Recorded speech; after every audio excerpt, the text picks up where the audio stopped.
तो last class में देखो बच्चों, हमने जो मेन चीज़ पढ़ी थी वो थोड़ा सा रिवाइज करवाया था। ये जो एक फ्लो चार्ट बनवाया था ये देख सकते हो आप, ठीक है। तो हमारा जो चैप्टर था वो उसका नाम तो था गुडविल, है ना, गुडविल रेपुटेशन। तो ये फ्लो चार्ट में हमने बनाया था कि गुडविल को वैल्यू करने के मेथड्स होते हैं, मतलब गुडविल की वैल्यू कैलकुलेट करने के अलग अलग तरीके होते हैं, है ना। तो इस फ्लो चार्ट के तहत हमने मतलब लिखा था कि एक एवरेज प्रॉफिट मेथड होता है, सिंपल या वेटेड, एक सुपर प्रॉफिट मेथड होता है ना, और एक कैपिटलाइजेशन मेथड होता है।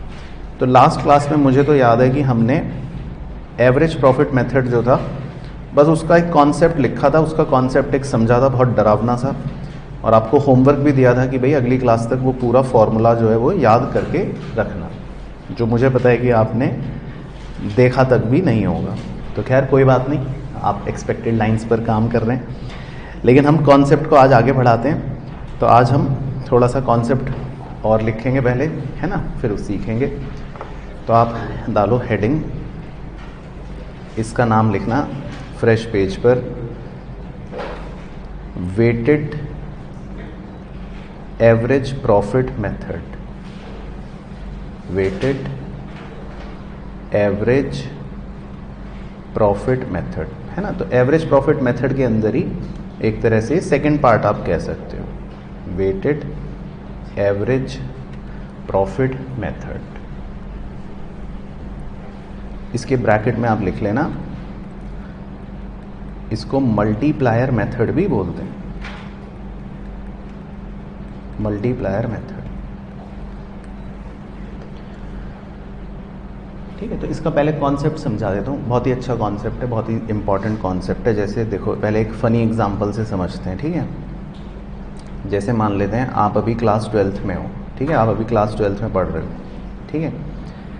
अब मुझे अगर ये एक्सपेक्ट करना हो या मुझे ये कैलकुलेट करना हो, लेट्स एज्यूम कि आपके 12th में कितने मार्क्स आएंगे, ठीक है। मैं इस बात का एस्टिमेशन करना अगर चाहता हूँ तो मैंने सोचा कि क्या करूं, मैं क्या करूं।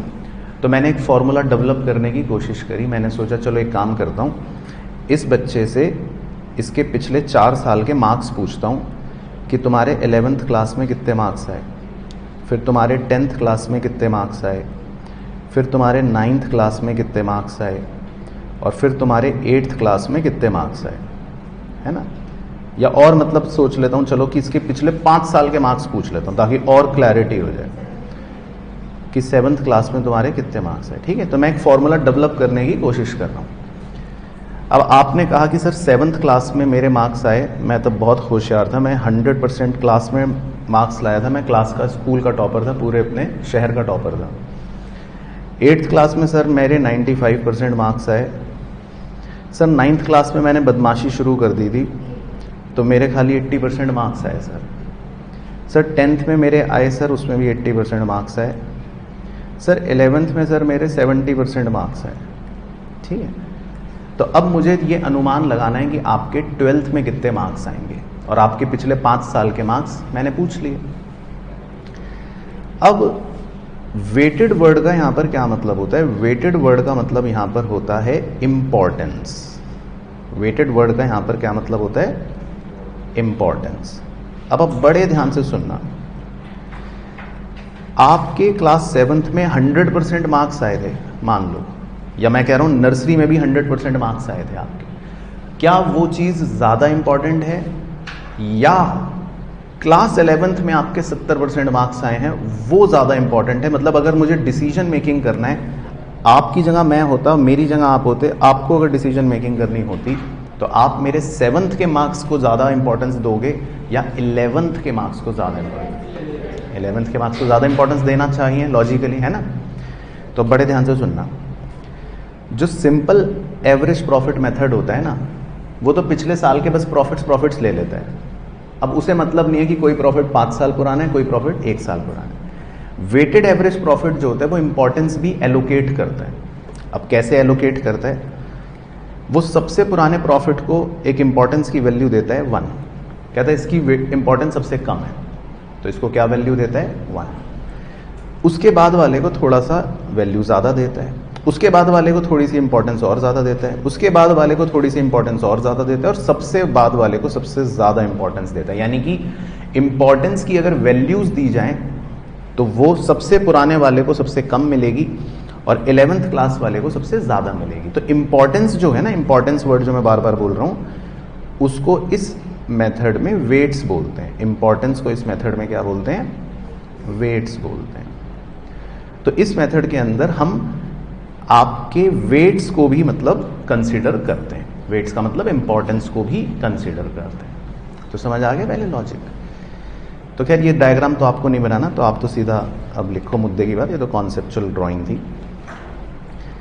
तो आप लिखो गुडविल इज इक्वल टू, तो इसमें फॉर्मूला बहुत ही सिंपल है, goodwill is equal to weighted average profit into number of year purchase, है ना। इसको ब्लॉक बना लेते हैं फॉर्मूले को, weighted average profit into number of year purchase. Number of year purchase हमने सीखा था पिछली क्लास में, है ना, तो ये तो सेम ही है। बाकी वेटेड एवरेज प्रॉफिट लिख लेते हैं नीचे स्टार डाल के कि वेटेड एवरेज प्रॉफिट कैसे निकालते हैं। तो वेटेड एवरेज प्रॉफिट का फॉर्मूला है, it is equal to total product divided by total weights, total product divided by total weights. ठीक है, तो बस ये होता है फॉर्मूला। बाकी एग्जाम्पल करके समझ जाएंगे, और चाहे लिखने के लिए लिख लो एक स्टार पॉइंट कि प्रॉफिट्स ब्रैकेट में that is future maintainable profits, that is future maintainable profits will be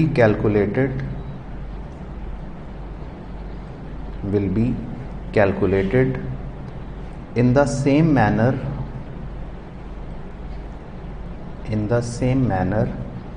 as discussed earlier,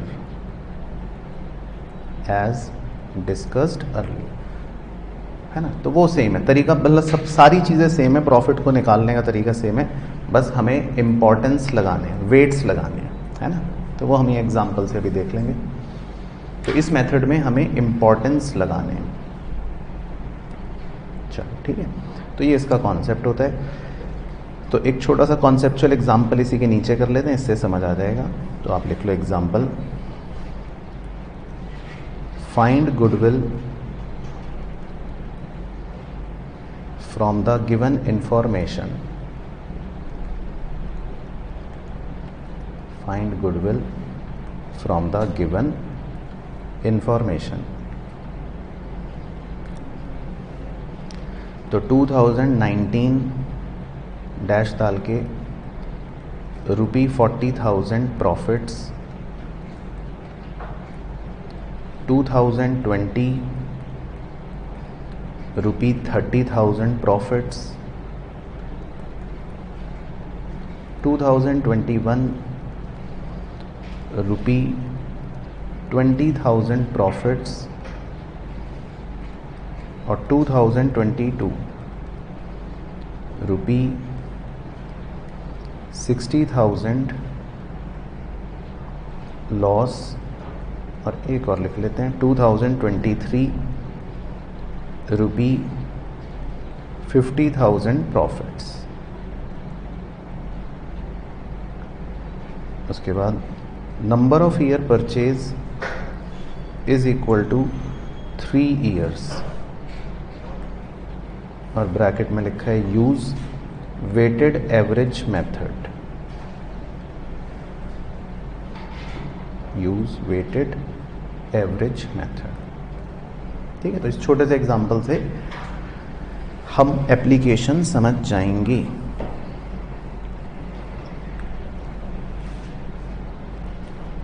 तो सॉल्यूशन में मैं ड्राइंग बस ऐसे ही समझाने के लिए बना रहा हूँ, तो आप चाहे ड्राइंग मत बनाओ।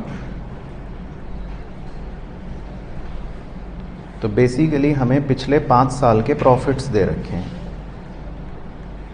ठीक है, पिछले 5 ईयर्स के प्रॉफिट्स दे रखे हैं। 2019 में आपने 40,000 रुपये कमाया, 2020 में 30,000, 2021 में 20,000, 2022 में तो बहुत भयंकर काम हो गया। क्या हो गया? लॉस हो गया। तो उसको मैं नेगेटिव ब्रैकेट में ऐसे शो कर देता हूँ। और 2023 में आपने 50,000 प्रॉफिट कमाए, ठीक है। तो अब देखो, जैसे अब हमें इम्पोर्टेंस देनी है, इम्पोर्टेंस को बोलते हैं वेट्स, है ना, इम्पोर्टेंस देनी है। तो किस प्रॉफिट को आप सबसे ज़्यादा इम्पोर्टेंस दोगे? 2023, हाँ। और सबसे कम इम्पोर्टेंस किसको दोगे? 2019। तो क्लियर है ये कॉन्सेप्ट? मतलब जो सबसे पुराना है उसको इम्पोर्टेंस 1 देंगे, 1 लिख लेते हैं, है ना, फिर 2। नहीं, ऐसा नहीं, order wise, ascending order. Importance तो आपके सबसे पुराने वाले को सबसे कम मिलेगी ना, और जैसे जैसे साल नज़दीक आएगा उसको इम्पोर्टेंस ज़्यादा मिलेगी। वही सबसे पुराने वाले को कितनी इम्पोर्टेंस देनी है?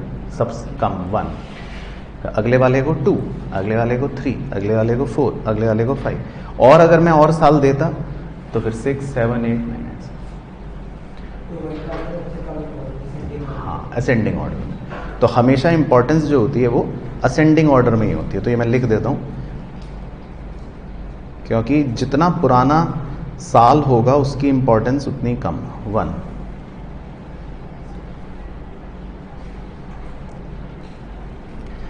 अब मेन स्टेप देखना बस कि अब हमें करना क्या है, ठीक है। तो उसके लिए आप एक छोटा सा टैबुलर फॉर्मेट बना लेना, क्योंकि एग्जाम में हमें डायग्राम तो बनाना नहीं होगा। तो एग्जाम में जब हम प्रेजेंट करते हैं, तो मैं लिख देता हूँ इन एग्जाम, तो फिर ऐसे प्रेजेंट करना है, ठीक है। तो एग्जाम में आप ऐसे प्रेजेंट करना, ऊपर तो सिर्फ समझाने के लिए, है ना। तो सबसे पहले लिखते हैं ईयर, फिर लिखते हैं प्रॉफिट्स, फिर लिखते हैं वेट्स, और फिर लिखते हैं प्रोडक्ट। तो एग्जाम में प्रेजेंट करने के लिए ऐसे 4 कॉलम बना लें। 2019, 2020, 2021, 2022, 2023। और प्रॉफिट्स जो दे रखे हैं वही लिख लेते हैं, 40, 30, 20। लॉस वाले को ब्रैकेट में लिख लेते हैं 60 और 50। और वेट्स जो हैं वो असेंडिंग ऑर्डर में।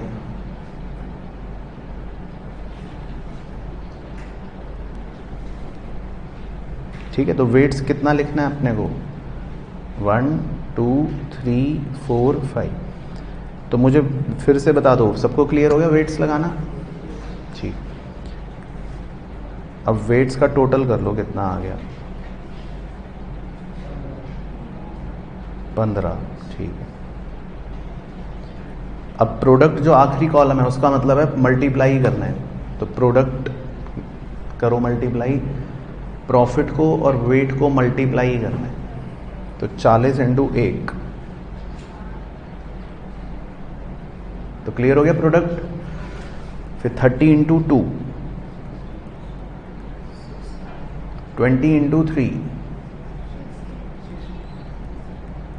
60 × 4, 2,40,000, लेकिन ये नेगेटिव है। फिर 50 × 5, 2,50,000। ठीक। अब प्रोडक्ट के कॉलम का भी टोटल कर लो।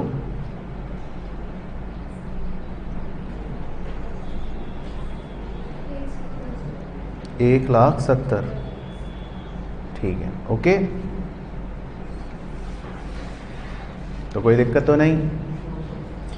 तो बस, तो अब मुझे वेटेड एवरेज प्रॉफिट अगर निकालना हो तो उसका फॉर्मूला है total product divided by total weights. वैसे तो क्लास 11th में सेंट्रल टेंडेंसी में भी ये आपने बातें करी होंगी, वेटेड मीन, हाँ, कि भाई वेट्स लगाने हैं तो वही काम करना है। तो total product divided by total weights, total product हो गया 1,70,000 और टोटल वेट्स हो गया 15। ठीक है, तो इसको सॉल्व आप कर लो, मैं तो ऐसे ही छोड़ देता हूँ आपके लिए। तो 1,70,000/15, तो जो बच्चा गणित में तेज़ है वो करके बता देगा। 1,1,333।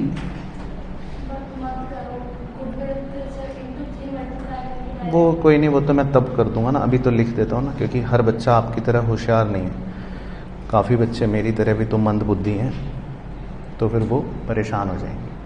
तो इसीलिए लिख ही लेते हैं 1,1333.3333, ठीक है, अप्रॉक्सीमेटली। तो बट सबको समझ आ गया वेटेड एवरेज प्रॉफिट। चलो अब फाइनली गुडविल का फॉर्मूला लिख लेते हैं। तो गुडविल कैसे कैलकुलेट करनी है? Goodwill is equals to weighted average profit into NYP, हाँ, मतलब number of year purchase. Number of year purchase आपको गिवन होता है, जैसे इस क्वेश्चन में कितने साल दे रखा है, 3। तो वेटेड एवरेज प्रॉफिट को 3 से मल्टीप्लाई कर दो, 34,000, ठीक। तो ये आपका आंसर आ गया। तो आंसर तो चलो ठीक है, वो तो आ ही जाता, बट वेटेड एवरेज प्रॉफिट का एप्लीकेशन सबको क्लियर हो गया, ठीक है। तो इसमें किसी को डाउट तो नहीं? चलो, तो बस ये होता है। तो वेटेड एवरेज प्रॉफिट में बस ये एक छोटा सा टेबुलर फॉर्मेट याद रखो कि प्रॉफिट्स जो हैं उन पे आपको वेट्स लगाने, इंपॉर्टेंस लगानी। चलो, है ना। तो ये होता है बस छोटा सा कॉन्सेप्ट इसका, इसको बोलते हैं वेटेड एवरेज प्रॉफिट मेथड। चलो, तो पहले अगला कॉन्सेप्ट सीखते हैं, फिर आएंगे कुछ छुटमुट और एग्जांपल्स लेकर आपके लिए। ओके हो गया ये वाला? चलो, तो अब चाहे फ्रेश पेज पर डालो हेडिंग, इस कॉन्सेप्ट का नाम लिखते हैं नंबर 2। इस कॉन्सेप्ट का नाम लिखना है super profit method. Super profit method. तो अगर एग्जाम के लिए मार्क करना हो तो ये बहुत इंपॉर्टेंट है, सबसे ज़्यादा क्वेश्चन इस मेथड के आते हैं, सुपर प्रॉफिट मेथड।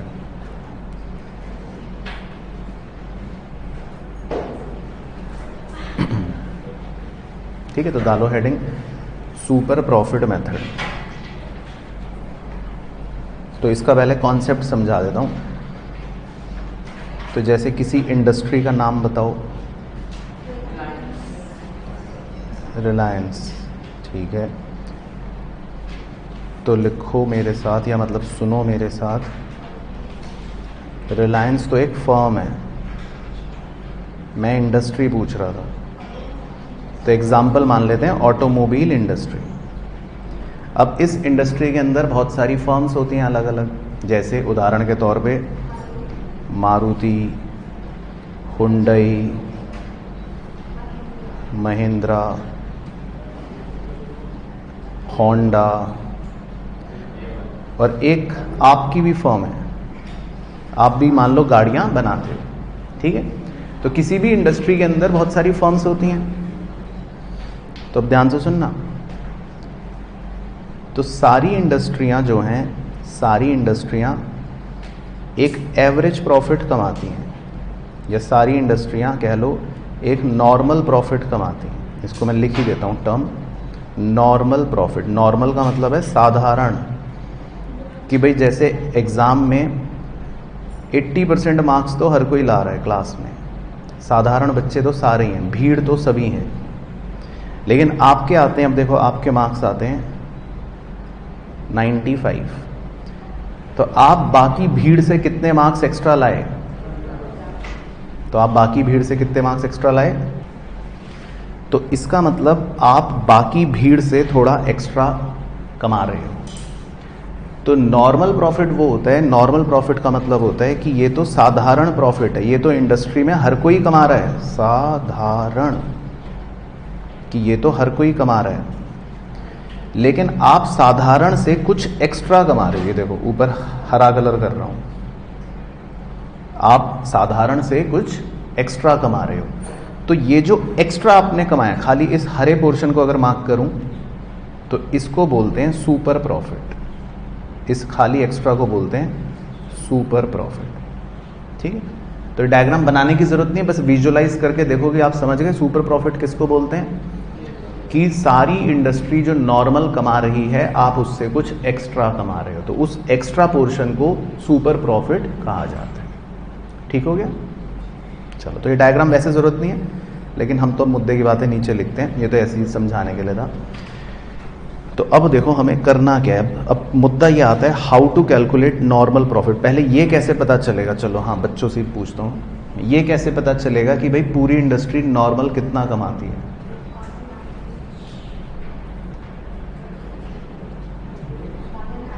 हाँ, कि मतलब ये इंडस्ट्रियां जो हैं, बाकी सब इंडस्ट्रियां ये जो नॉर्मल कमा रही हैं, साधारण जो कमा रही हैं प्रॉफिट, ये कैसे पता चलेगा,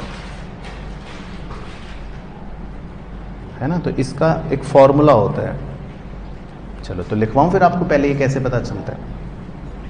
तो मैं इसको स्टेप्स में बनवा देता हूं कन्वर्ट करके। तो आप यहां से मेरे साथ लिखो, सबसे पहले स्टेप 1, है ना। तो ये मेथड बड़ा इंपॉर्टेंट है। तो लिखो, सबसे पहले लिखना है स्टेप 1। ये स्टेप है कि कैसे काम करना है इस मेथड में। तो इस पूरे मेथड को मैंने स्टेप्स में डिवाइड कर लिया। तो सबसे पहले लिखो स्टेप 1। चलो तो लिखो एक टर्मिनोलॉजी, कैपिटल एम्प्लॉयड। ठीक है, तो ये काफ़ी इंपॉर्टेंट टर्मिनोलॉजी है, ये आगे भी चैप्टर में आएगी एक में। कैपिटल का हिंदी में मतलब हो गया पूंजी, मतलब पैसा, और एम्प्लॉयड मतलब लगाया। कैपिटल तो आपने बचपन में पढ़ा है ना टर्म, क्लास 11th में, कैपिटल कि प्रोप्राइटर कितना इन्वेस्ट करता है। तो कैपिटल का मतलब हो गया पूंजी या पैसा, और एम्प्लॉयड मतलब लगाया। तो सबसे पहले हमें ये देखना है कि बिजनेस में कितना पैसा लगा है, कैपिटल एम्प्लॉयड। तो इसको निकालने के दो फॉर्मूले होते हैं। तो लिखो इज इक्वल टू, कैसे निकालते हैं, Capitals plus reserves minus fictitious assets minus non trade investments minus existing goodwill.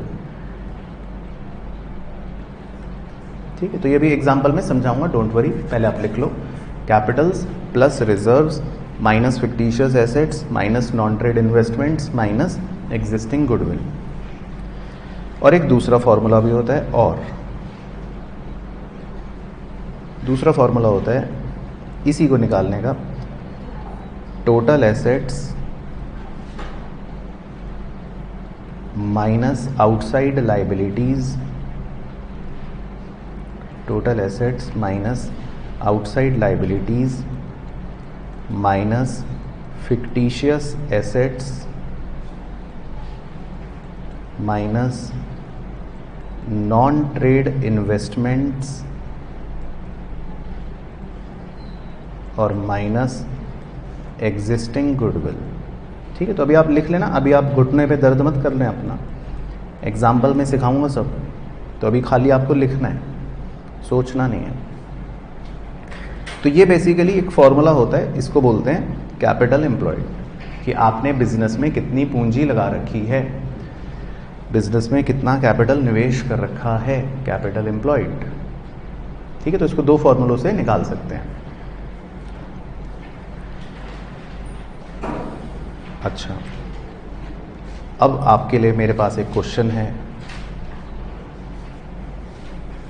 कि कैपिटल एम्प्लॉयड जो साल के पहले दिन होगा, मान लो 1 अप्रैल वाले दिन आपका जो कैपिटल एम्प्लॉयड है,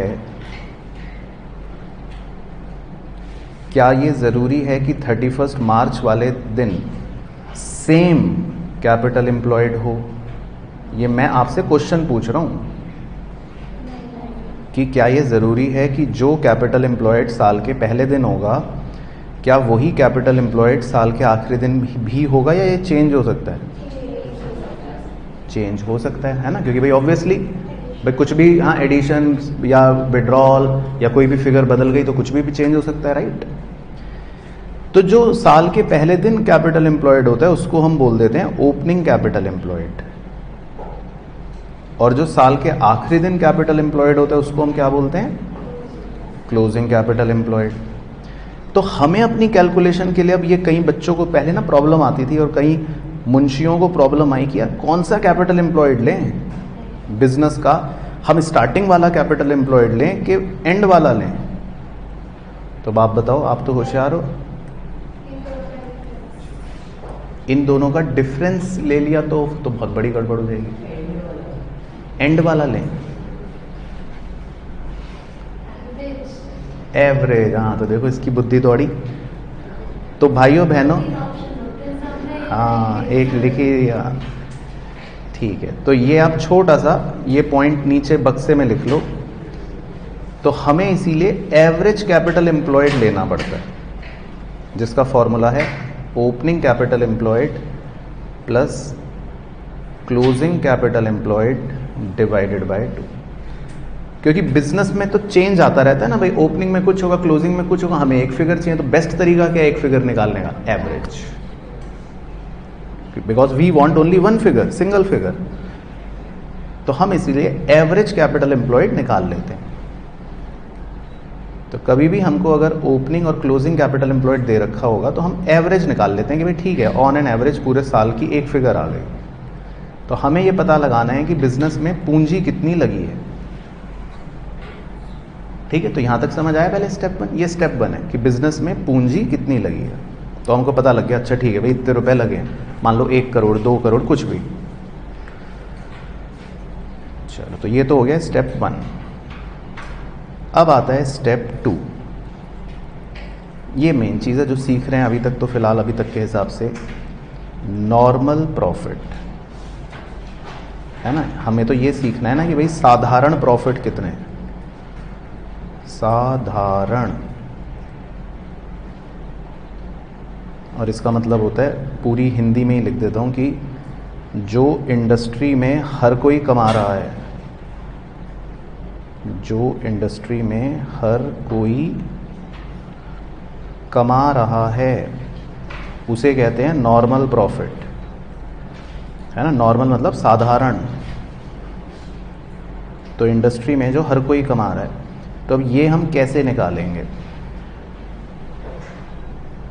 तो एक इंडस्ट्री का रूल होता है। रूल क्या मतलब? एक मैथमेटिकल फॉर्मूला है बेसिकली कि मुनाफा कैसे निकाला जाता है। ठीक है, तो मुनाफे निकालने का एक रूल होता है, मैथमेटिक्स रूल होता है, बहुत ही सिंपल। तो लिखते हैं क्या है रूल। रूल है एवरेज कैपिटल एम्प्लॉयड, यानी आपने जितनी भी पूंजी लगाई, जैसे मान लो मैं ऐसी एक एग्जांपल से समझा रहा हूँ, फिर रब कर दूंगा बाद में एग्जांपल। तो मैंने एक बिजनेस शुरू करा, उस बिजनेस में मैंने 1 करोड़ रुपए इन्वेस्ट करे। ठीक है, तो इसको आप बोल सकते हो, इसको इमेजिन करो कैपिटल एम्प्लॉयड। इसको क्या बोल सकते हैं? Capital employed. तो जब भी मैं किसी बिजनेस में कैपिटल लगाता हूं तो हम ये देखते हैं कि ये बिजनेस बदले में मुझे क्या दे रहा है, रिटर्न क्या दे रहा है। रिटर्न को बोल सकते हैं प्रॉफिट। तो मान लो, बताओ इसने कितना प्रॉफिट दिया हमें। मान लो, चलो मैं ही लिख देता हूं, आप क्यों बोलो। तो मान लो इसने हमें कितना प्रॉफिट दिया? 10 लाख। ठीक है, तो मैंने बिजनेस में कितने रुपए लगाए? 1 करोड़, लेकिन बिजनेस ने मुझे कितना प्रॉफिट दिया? 10 लाख।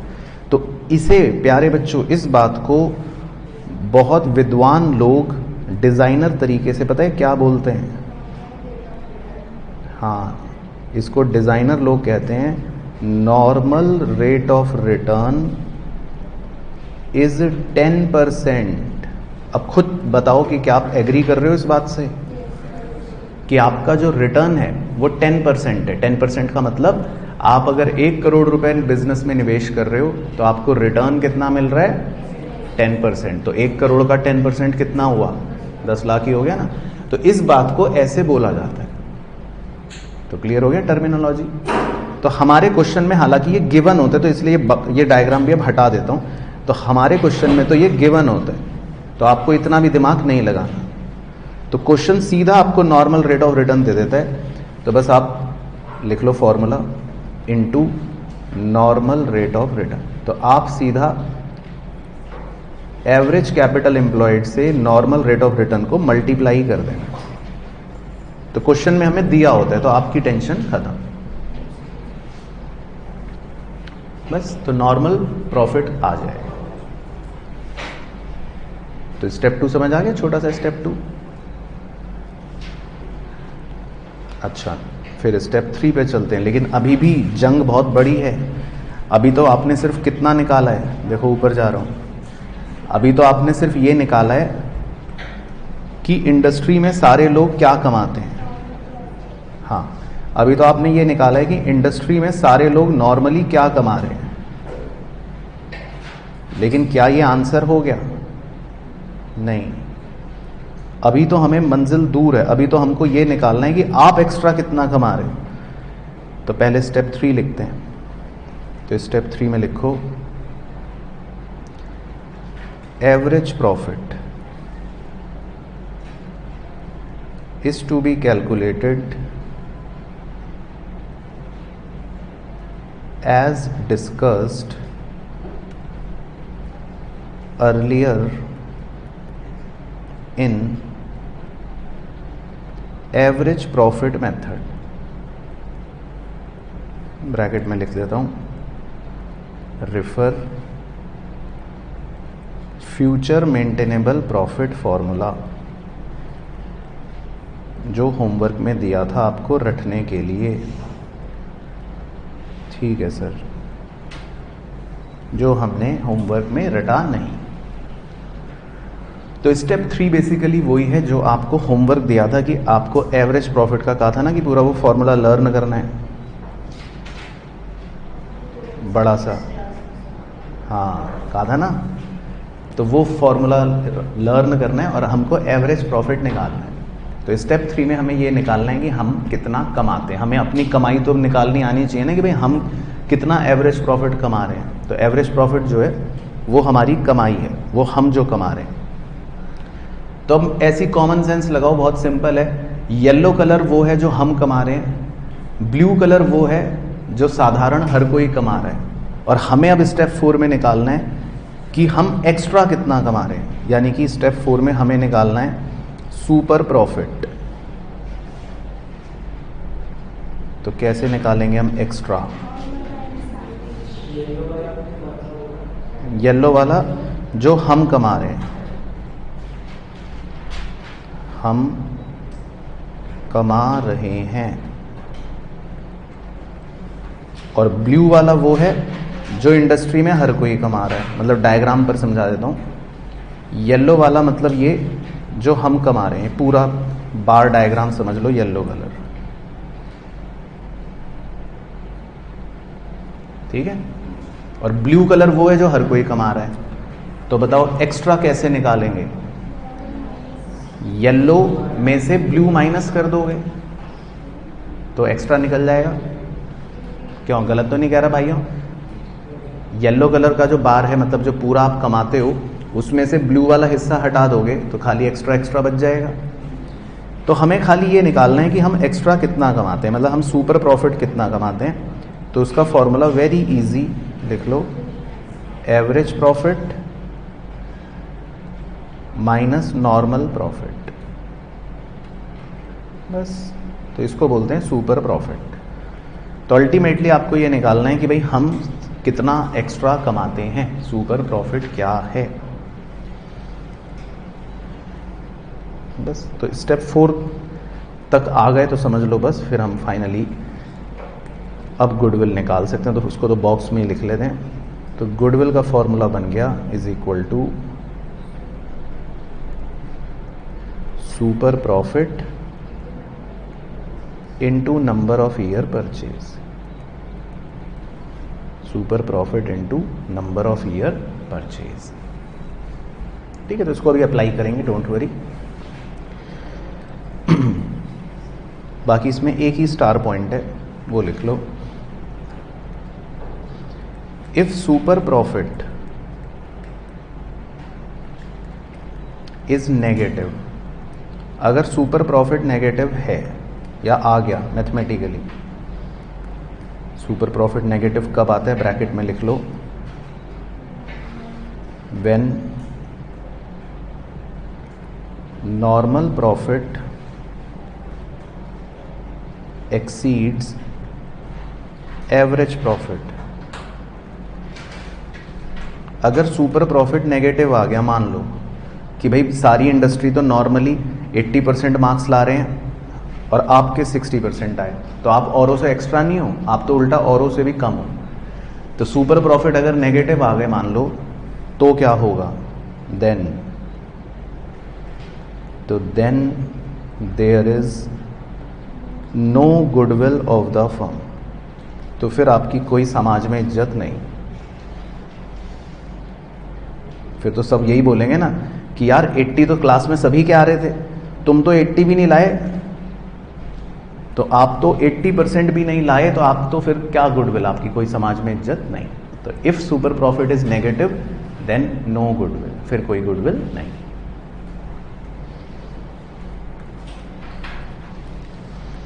चलो, है ना, लेकिन इसका एप्लीकेशन सीखते हैं। तो इसमें जो स्टेप्स आ रहे हैं उसको ब्रेक कर करके एप्लीकेशन सिखाना है, मेनली तो ये सिखाना है ना, तो वो सीखेंगे। बट ये हमारे 5 स्टेप्स टोटल हो गए। ठीक है, लिख लिया। अच्छा, तो अब इसी के जस्ट नीचे लिखना एग्जाम्पल। ये सब कॉन्सेप्चुअल एग्जाम्पल है, तो इसी के नीचे लिखते रहना। चलो, तो एग्जाम्पल में एक बैलेंस शीट बनानी है छोटी सी, जैसे जैसे मैं बना रहा हूँ वैसे वैसे बनाते रहो। ठीक है, तो कम से कम 7 लाइनों की बैलेंस शीट बना लो फटाफट।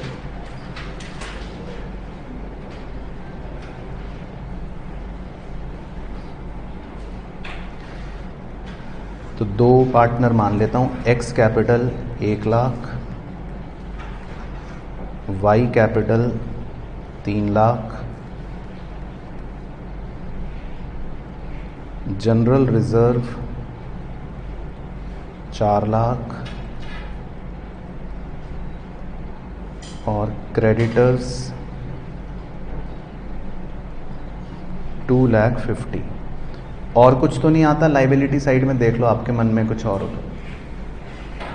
वैसे तो यही आएगा बस, और क्या। चलो, तो टोटल कितना हो गया, 10.5। ओके, फिर एसेट साइड पे लिख लेते हैं goodwill 50,000, non trade investment 1 lakh, trade investment 60,000, furniture 3,40,000। और क्या आता है एसेट साइड पे, आप बताओ। स्टॉक 3 लाख और एक लिख लो डेफर्ड रेवेन्यू एक्सपेंडिचर। ये किस चिड़िया का नाम है? हाँ, एडवर्टाइजमेंट एक्सपेंस कुछ था, बचपन में पढ़ा था। डेफर्ड रेवेन्यू एक्सपेंडिचर, हाँ, ये फिक्टिशियस एसेट्स होते हैं। तो बताओ कितने रुपए के?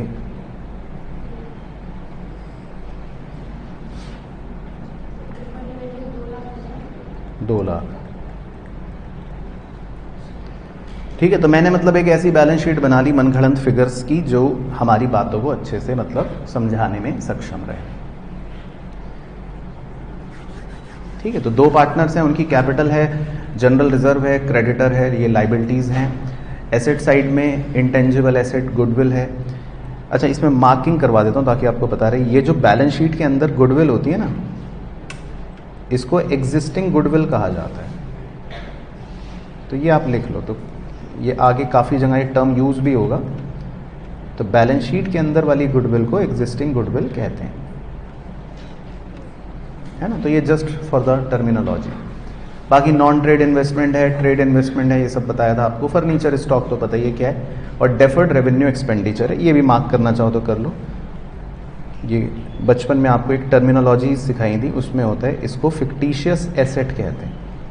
यानी कि ये एसेट साइड पर नज़र तो आ रहा है, लेकिन ये बेसिकली कोई एसेट होता नहीं है ना, फिक्टिशियस एसेट। तो मैं इसको बोलता हूँ कूड़ा, बेकार। चलो, तो लिखो calculate capital employed, calculate capital employed. तो हम कैपिटल एम्प्लॉयड पहले सीखेंगे कि क्या होता है, ठीक है। तो मैं दोनों फॉर्मूलों से सिखाऊंगा कि कैपिटल एम्प्लॉयड किसे बोलते हैं, है ना। चलो, तो कैपिटल एम्प्लॉयड मतलब हमें अब ये निकालना है कि हमारी पूंजी कितनी है ना। चलो, तो कौन से फॉर्मूले से सिखाऊं पहले? चलो ऑर्डर वाइज ही सीखते हैं। तो पहले फर्स्ट वाला फॉर्मूला बताओ। हाँ, देखो अपने रजिस्टर में ऊपर, हाँ पहला वाला, कैपिटल्स प्लस रिजर्व्स माइनस 3 चीज़ें थी,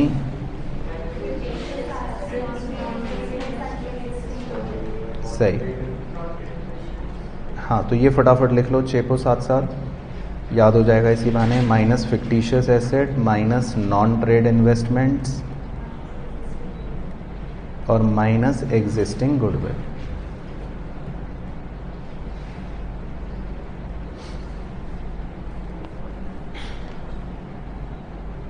तो हमको ये देखना है कि कैपिटल कितनी है, हमको ये देखना है रिजर्व कितने, और उसमें से जो भी फिक्टिशियस एसेट है, नॉन ट्रेड इन्वेस्टमेंट है, एग्जिस्टिंग गुडविल जो है, इनको हटा देंगे।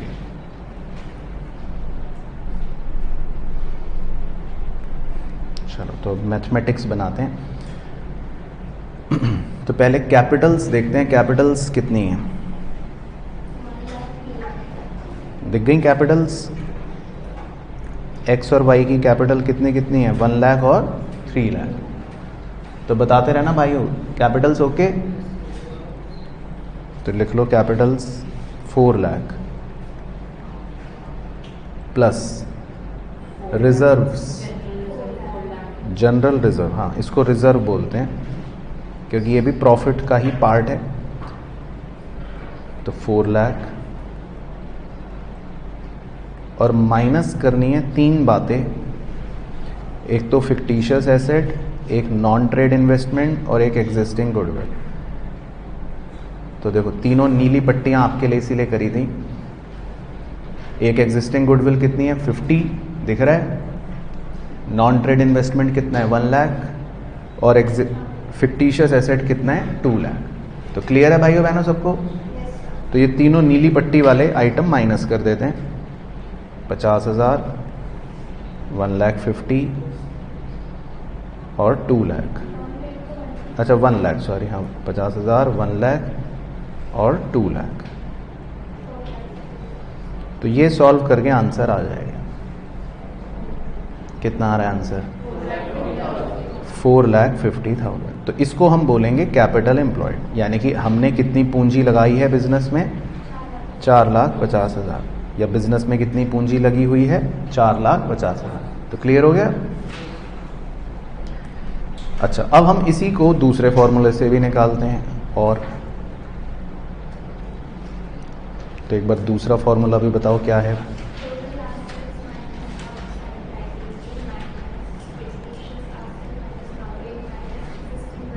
सही, तो फटाफट लिख सकते हो, total assets minus outside liabilities, ठीक है, याद हो जाएगा, लिख लो, और माइनस वही 3 चीज़ें,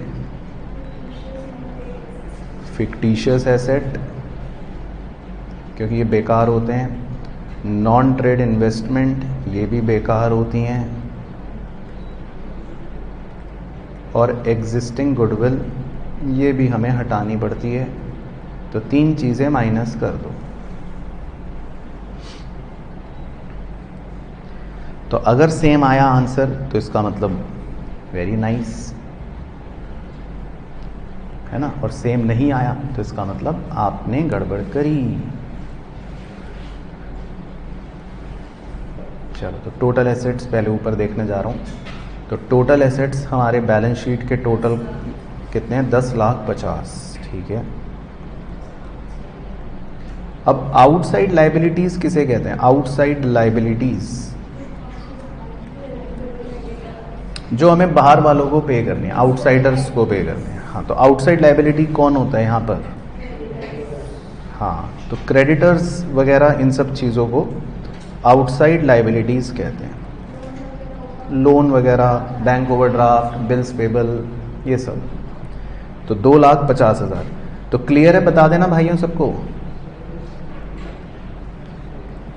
और 3 चीज़ें तो वही माइनस करनी है जो नीले पट्टे वाली थी, 50,000, 1,00,000 और 2,00,000।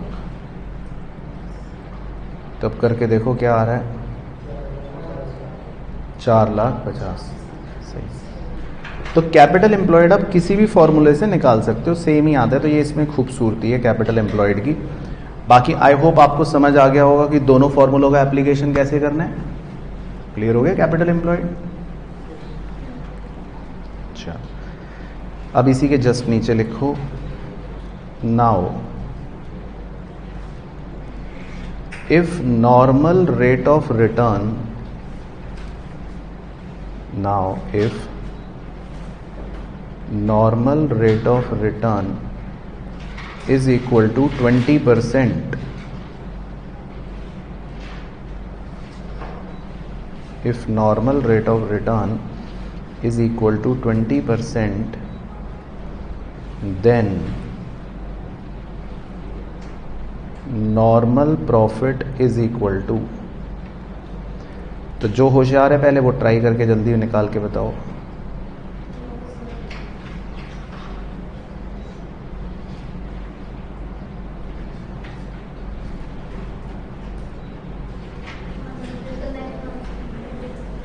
नॉर्मल प्रॉफिट कितना आएगा?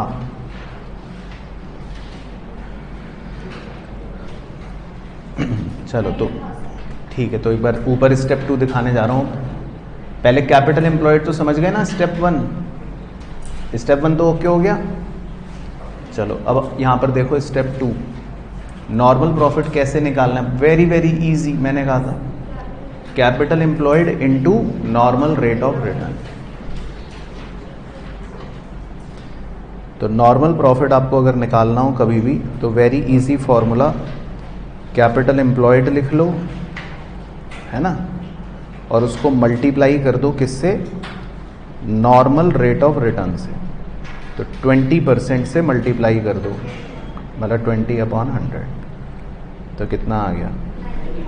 90,000। सही। तो नॉर्मल प्रॉफिट आ गया 90,000।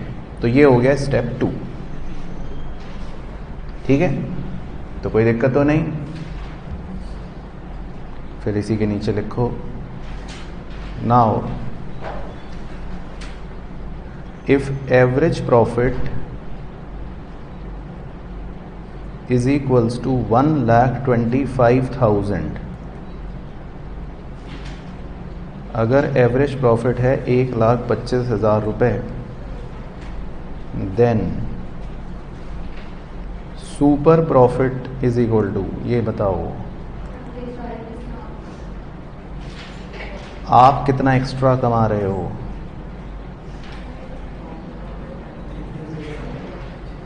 ठीक है, तो पीछे से आवाज़ आ गई 35,000। तो कैसे निकाला वो 35,000? ठीक, हाँ। तो average profit minus normal profit. तो ये स्टेप 3 और 4 कंप्लीट हो गए। तो स्टेप 3 और स्टेप 4 दोनों ही कंप्लीट हो गए। तो आपने ये निकाल लिया कि हम एक्स्ट्रा कितना कमाते हैं। तो हम एक्स्ट्रा 35,000 यानी कि 35,000 कमाते हैं, तो इसको बोलते हैं सुपर प्रॉफिट। तो बताइए भाई, क्लियर है स्टेप? कोई भी दिक्कत यहां तक हो तो पूछ लेना, ठीक है। और लास्ट लिख लेते हैं, finally comma if number of year purchase is 4 years, अगर नंबर ऑफ ईयर परचेज मान लो है 4 साल, then goodwill is equals to, तो ये भी निकालो जल्दी से, अगर number of year purchase 4 years होते तो गुडविल क्या आती, तो क्या है फॉर्मूला, कैसे निकाला, सुपर प्रॉफिट इंटू NYP, सही। तो सुपर प्रॉफिट इंटू 4, तो कितना आ गया, 1,40,000। तो ये सारे स्टेप्स कंप्लीट हो गए बेसिकली। तो ये पूरा मेथड इस तरह से चल रहा है। तो क्लियर हो गया पूरे स्टेप का प्रोसीजर? चलो, तो मतलब कॉन्सेप्ट तो कंप्लीट हो गया। अब कुछ छोटे मोटे एग्जांपल बस इन्हीं की एप्लीकेशन के लिए मैं आपको दूंगा, जिसमें मेरी कोशिश होगी आपको परेशान करने की, आपकी बेइज्जती करने की, और आपकी कोशिश होगी अपनी बेइज्जती जितना हो सके बचाने की। वो देखेंगे खैर, बट मेरी तरफ से क्लियर है कॉन्सेप्ट सबको, स्टेप्स एंड ऑल। चलो तो लिखो क्वेश्चन 1, ठीक है। मतलब मैं खुद ही लिखवा रहा हूँ क्वेश्चन, तो बस साथ साथ लिखो, छोटे मोटे क्वेश्चन हैं। Find goodwill if NYP is 3 years। बाकी कुछ इंफॉर्मेशन दे रखी है, लिख लो। 2022 रुपी 30,000, 2023 रुपी 60,000, 2024 रुपी 10,000, और 10,000 ब्रैकेट में दे रखा है। तो बताओ इसका क्या मतलब। चलो ठीक है, वेरी गुड। उसके बाद लिखा है यूज वेटेड एवरेज मेथड। बाकी हाँ, एक मेन इंफॉर्मेशन लिख लो, 2022 के 30,000 के ब्रैकेट में लिखना, it includes loss by fire rupee 10,000। अगले वाले के ब्रैकेट में लिखना, it includes interest on investment 20,000, ठीक है, 20,000। और नेक्स्ट के ब्रैकेट में लिखना, it includes loss by theft rupee 15,000, ठीक है। चलो, तो छोटा सा क्वेश्चन है, थोड़ा सा वार्म अप करने के लिए। तो पहले आप ट्राई करो, फिर 3-4 मिनट बाद देखते हैं क्या आंसर आ रहा है। चलो, तो मैं साथ साथ अब कर रहा हूँ, तो आप साथ साथ भी कर सकते हो, नहीं तो जहाँ तक आपने कर लिया फिर आप वहाँ पे चेक करना। तो सबसे पहले तो देखो, हमको 3 years जो दे रखे, पहले उनकी बात कर लेता हूँ। 2022, 2023 और 2024, है ना। और आपको 2022 में प्रॉफिट दे रखा है 30,000, 2023 में दे रखा है 60,000, 2024 में लॉस दे रखा है 10,000। पहले इतना ओके। चलो, अब 1 by 1 पूछ रहा हूँ, पहले आप बताना फिर मैं बताता हूँ। 2022 वाले में लिखा है it include loss by fire 10,000, मतलब एक एब नॉर्मल लॉस है 10,000। तो क्या आपने 2022 में वो ऐड बैक करा? चलो, थैंक गॉड। तो 2022 का प्रॉफिट 40 हो जाएगा।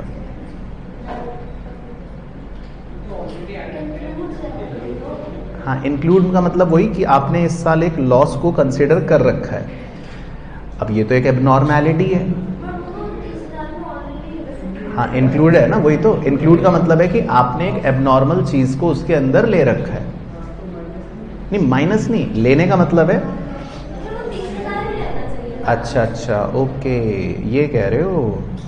चलो तो ऐसे समझा देता हूँ। देखो जी, मान लो आपका ग्रॉस प्रॉफिट है 1 लाख, ठीक है। बैड डेट है मान लो लेट्स से 60,000, और आपका एक लॉस हो गया था आग लगने से 10,000 का, तो ये आपने इंक्लूड कर रखा है। और फिर आपका प्रॉफिट आ गया कितना, 30,000, ठीक है। तो इसका मतलब क्वेश्चन कह रहा है कि आपका नेट प्रॉफिट हुआ 30,000 का, है ना, ये तो गिवन है। और इस प्रॉफिट के अंदर आपने एक लॉस को भी कंसिडर कर रखा है, ठीक है। अब लॉजिकली सोचो कि ये लॉस तो एक एबनॉर्मल चीज है। मैंने पढ़ाते समय बताया था ना कि ये तो हर साल थोड़ी ना आग लगेगी। तो अगर आग ना लगती, मान लो अगर आग ना लगती, तो नॉर्मली इसका प्रॉफिट कितना होना चाहिए, 40 होना चाहिए ना। अगर आग ना लगती, आप ऐसे सोचो कि अगर आग ना लगती तो इसका प्रॉफिट कितना होना चाहिए था, 40। तो इसीलिए तो आपको फॉर्मूले में लिखवा रखा है ना। तो वही बात हो गई फॉर्मूले वाली कि एबनॉर्मल लॉस अगर होगा तो आपको ऐड बैक करना है ताकि सही प्रॉफिट निकले, ठीक है। चलो, थैंक गॉड। अब 2023 में लिखा था कि it includes interest on investment 20,000। तो इसमें सबको ओके, क्योंकि ये एक मतलब हमारी नॉन ऑपरेटिंग इनकम है, ये हमारी नॉर्मल इनकम नहीं है, तो इसको हटाने का। क्लियर हो गया? या ये भी गलत करा? अच्छा, ये सही करा। और फिर उसके बाद 2024 में लिखा है it include loss by theft 15,000 रुपए चोरी की वजह से नुकसान हो गया। हाँ, तो अगर चोरी ना होती, है ना भाई, चोरी ना होती, हम तो यही सोचेंगे ना, चोरी भी एक एबनॉर्मल चीज है, तो ऐड कर देते हैं। तो 2024 का कितना आ गया प्रॉफिट, 5,000। तो भाइयों बहनों, पहले आपको इतना क्लियर हो गया। तो क्वेश्चन हमें मिलावटी प्रॉफिट्स देता है। ये आपको पिछली क्लास में यही तो कॉन्सेप्ट सिखाया था। क्वेश्चन आपको कौन सा प्रॉफिट देता है, मिलावट वाला। लेकिन हमें कौन सा सही निकालना होता है, इसको बोलते हैं फ्यूचर मेंटेनेबल प्रॉफिट्स। ये सही प्रॉफिट्स होते हैं, ठीक है। चलो, अब वो टेबल बना लेते हैं जो भी सीखी थी। ईयर, प्रॉफिट, वेट्स और प्रोडक्ट। तो ईयर, प्रॉफिट, वेट्स और प्रोडक्ट। तो ईयर तो 3 ही है, 2022, 2023, 2024। 40, 40 और 5। अब वेट्स कैसे लगाएंगे बताओ मेरे होशियार बच्चों। पहले वाले को 1, दूसरे वाले को 2, तीसरे वाले को 3, ठीक है। इसमें कोई डाउट तो नहीं। अब प्रोडक्ट निकालो, 40 इंटू 1, 40 इंटू 2 और 5 इंटू 3। तो वेट्स का टोटल मैं बता रहा हूँ, प्रोडक्ट का टोटल आप बताओ। ठीक है, 1,35,000।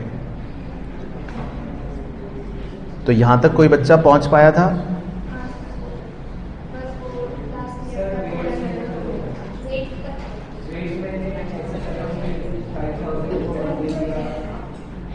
अच्छा, वेट्स गलत लगाए। हाँ, तो भाई 2022, फिर 2023, 2024। और क्या, थोड़ा कॉमन सेंस। सबसे पुराने साल को सबसे कम वेटेज, तभी तो कॉन्सेप्ट भी सिखाता हूं मैं। तो वेटेड एवरेज प्रॉफिट का formula total product upon total weights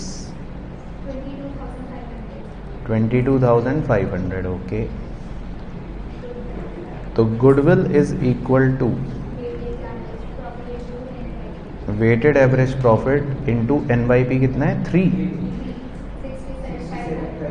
67,500. Okay, तो ये आंसर किसी भी बच्चे के मुंह से तो नहीं निकला था, तो इसका मतलब वैसे टेक्निकली सबका गलत ही था, बट अब चेप के सही लग रहा है, समझ आ गया?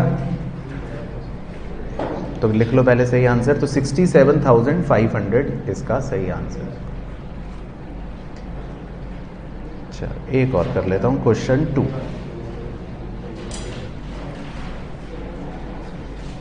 क्वेश्चन 2 में लिखना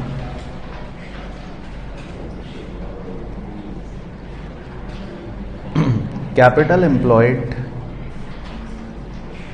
हाँ question 2, capital employed is equal to 10 lakh, normal rate of return is equal to 10% using the information of question 1, question 1 की जानकारी का उपयोग करके, comma find goodwill by super profit method. वो तो दे रखा था क्वेश्चन 1 में, सब दे तो रखी है जानकारी, तो सारी बाकी जानकारी क्वेश्चन 1 ऊपर वाले की ही लेनी है आपको, बस क्वेश्चन 2 में मैंने हल्का सा एडिशन कर दिया, और अब आपको सुपर प्रॉफिट मेथड से गुडविल निकालना है। तो 2 मिनट आपके, फिर मैं, चलो तो अब पूछते हैं भाइयों बहनों से। तो आपको कैपिटल एम्प्लॉयड दे रखी है 10 लाख, ठीक है, और नॉर्मल रेट ऑफ रिटर्न दे रखा है 10%, तो क्या निकाला आपने पहले? नहीं, पहले नॉर्मल प्रॉफिट, इसका फॉर्मूला कैपिटल एम्प्लॉयड, हाँ एवरेज कैपिटल एम्प्लॉयड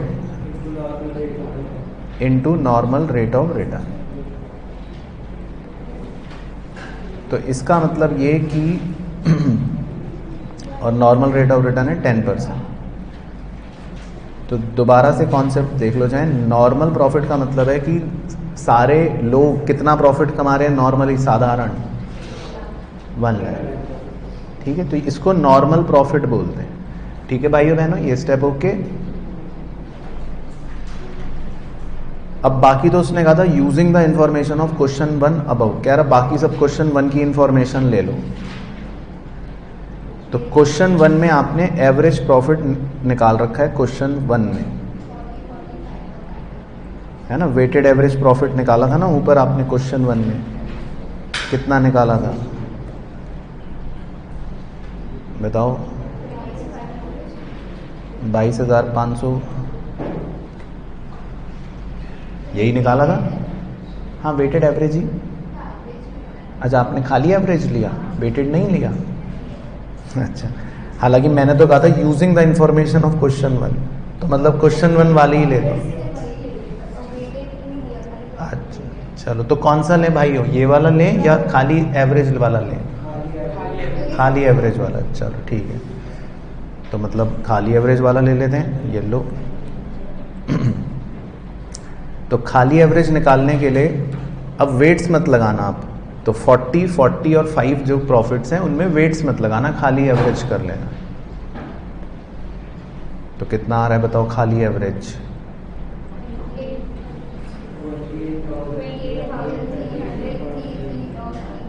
ठीक है, तो खाली एवरेज आ रहा है 28,333.3, ठीक है।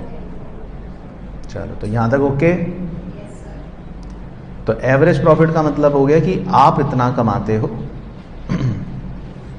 यानी कि हम 28,333 कमा रहे हैं, और नॉर्मली सब कितना कमाते हैं पूरी इंडस्ट्री में? 1 लाख। और आप कितना कमा रहे हो? ठीक है, तो अगर मैं ये निकालूं कि सुपर प्रॉफिट आप कितना कमा रहे हो, तो average profit minus normal profit, तो इसका मतलब आप कितना कमा रहे हो? माइनस, ठीक है, 71,666.666 मान लो, 7 मान लो, ठीक है। तो यहाँ तक क्लियर हो गया?